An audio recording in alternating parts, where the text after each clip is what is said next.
Market's still riding high with the hopes that we'll get some really great news today with respect to the China trade front. That big meeting between President Trump and Chinese Vice Premier happening as we speak. Right now, I'd like to bring in Dean Cheng from the Heritage Foundation because, there's a lot of anxiety, what this means. And I haven't used the term deal. I don't think it's a deal. I think it's an agreement. But I think this gets us closer to the ultimate deal that could be beneficial to both sides. Dean, what do you think? I'm afraid I'm much more pessimistic. I think that, as you said, there's the likelihood of an inflection.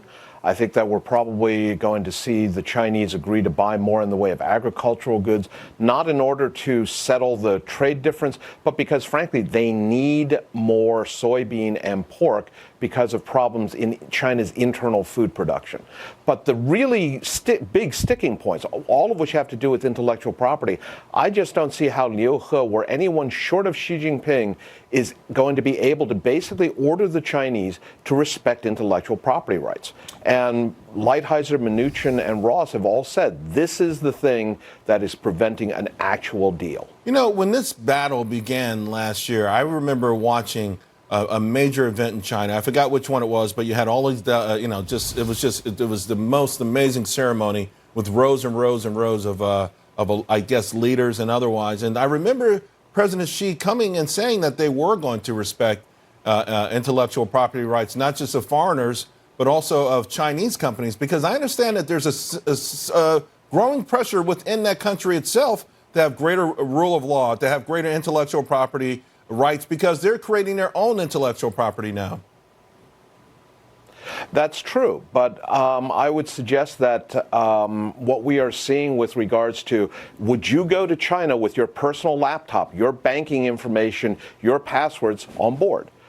I mean, I'll tell you right now, I wouldn't. Let's be honest. I mean, most of these major corporations, though, have gone there knowing that they were going to get ripped off, and a Faustian deal accepting that for access to 1.2 billion people. I mean, so if you've done that already, understanding that you were going to a degree, get ripped off, then if you get some protection, maybe not the total protection, because, there's always going to be some sort of that kind of stuff going on anyway, wouldn't it increase the likelihood of China actually getting more business? I mean, Made in China 2025 probably off the table, but I think it was off the table anyway with respect to the timeline.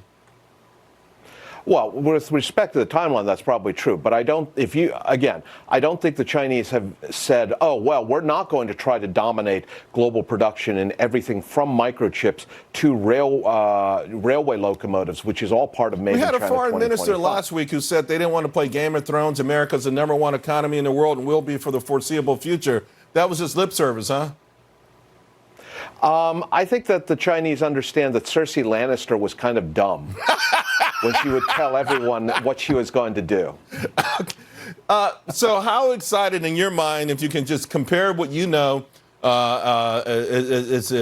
this market then in your mind overreacting to this? Is it too optimistic? Or is this, listen, at least cause to have some relief that at least things are moving in the right direction? I think that the market is, as you've said, looking for any positive sign at all. I think that the Chinese GDP numbers, which I believe are due out tomorrow, are going to probably be kind of sobering if those numbers are anything short of 6%, which they might well be. The big question is going to be what comes out of this meeting, but also where are we going to be on the real issues of intellectual property protection? Because, again, I think the Chinese can say, the fact that they're not even willing to try and pull a Cersei here in terms of saying, oh, sure, we'll respect intellectual property, trust us, gives you an idea of how hard it's going to be for them to actually respect them. All right, Dean, great talking. Appreciate it. Absolutely. All right, folks, we're heading into the final.